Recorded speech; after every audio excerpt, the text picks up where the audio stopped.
Hey, it's Ben Elias with ZOAR Fitness, and today I'm going to be going over some tips and strategy for the 10-minute test on the assault bike.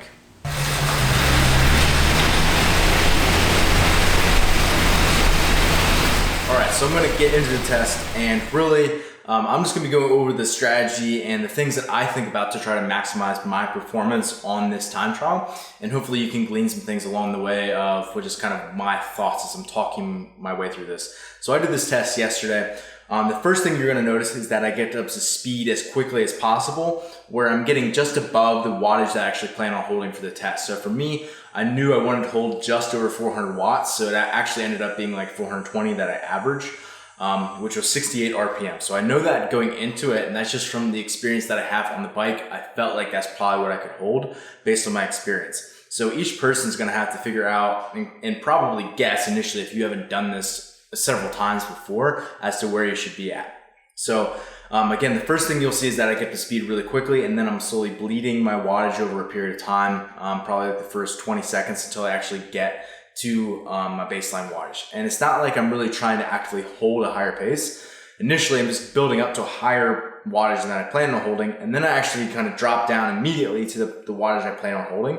But the momentum of that flywheel sticks with you for a little bit, where it's going to take several, maybe 15 or 20 seconds for that to come down to actually meet the wattage that you're currently at. So it's kind of a way to kind of game it a little bit at the beginning. So you'll see this little blip at the beginning, and then a little, again, hopefully a little, let's just call it a kick at the end.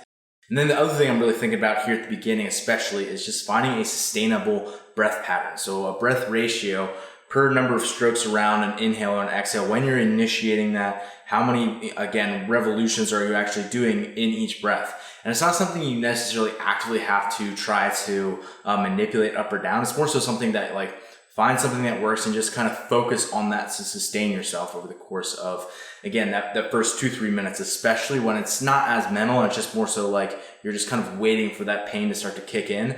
That's when you really want to be on your pace, making sure that you're on the RPMs that you want to hold, just kind of staying with the course and just kind of almost treating that first section of it almost like it's a buy-in, where you're just trying to pass the time almost.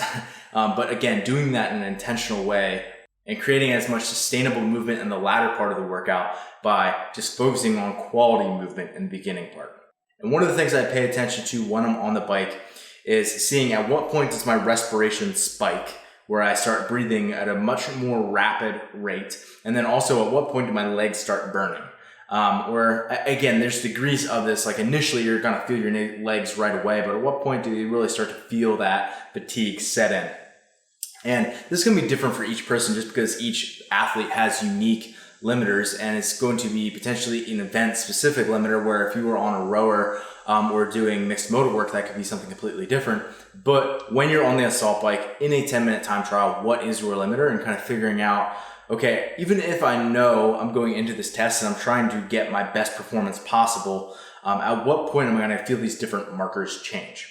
So it's actually one of the things that you should definitely be paying attention to and expect. So if you get on and you see oh man, my respiration is already ticking up in the first minute that I'm on the bike, and you don't have any reference for that, is that normal? Is that bad? Is that good? If you don't know, then you'll probably are just going to get fearful and actually back off your performance. Whereas that's perfectly normal for you to have a tick and big jump in respiration in the first minute to 90 seconds of this test. And it's normal for your legs to start feeling tired within the first 2.5 or 3 minutes, like they did for me. That being said, it's not like they were screaming and I couldn't continue. I was able to hold that wattage, but I start to feel the onset of that pretty early on in the workout, actually. So there's nothing wrong with it. It's going to happen. Be ready for when it happens. So another thing that I really like to think about and sort of visualize as I'm getting ready for this test is actually a graph, and it's basically thinking about rating of perceived exertion, RPE, and my wattage, or pace in this case. So I want my pace to stay relatively flat the entire time, and I want my rating of perceived exertion to start relatively low and end up right around 10, where it's actually 100%, like a 10 out of 10. So that's how you're going to get your best performance, is if you have these kind of intersecting lines where you have, again, your perceived exertion starting relatively low and climbing across the test and ending at the highest point.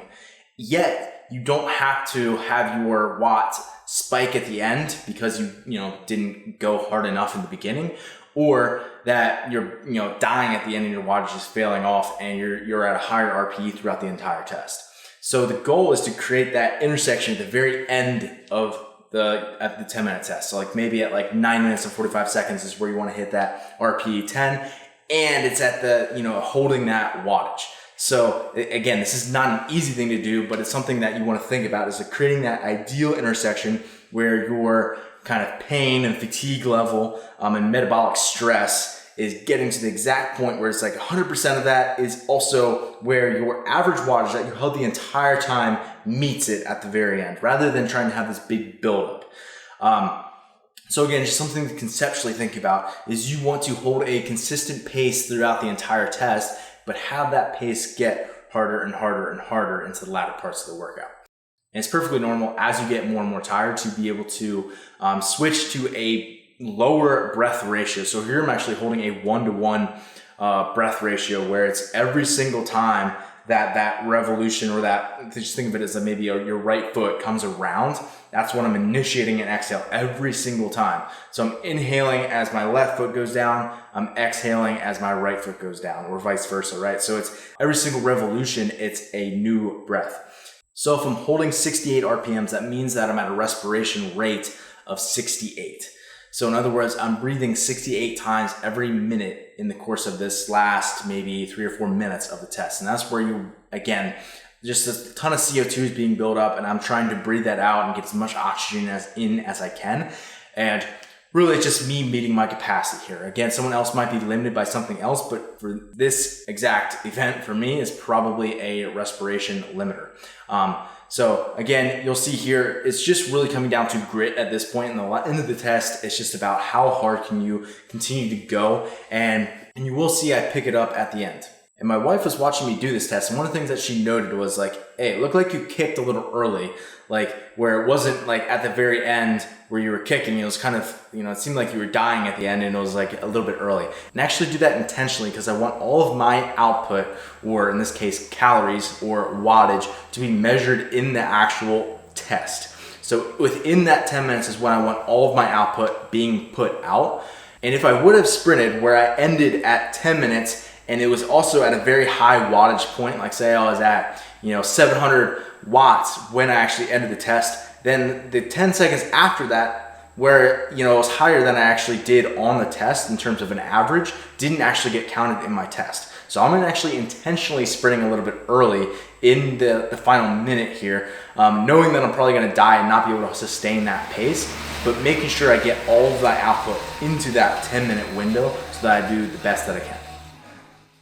So I hope you guys enjoyed this. I was actually really happy with my results on the test. I got 181 calories, and that was something where the last time I did this, I believe, was in March, so several months ago, and I got 171. So it was definitely an increase for me. So I was fairly happy with where I ended up. I don't really think I would have changed a whole lot in terms of my pacing or strategy, to be honest.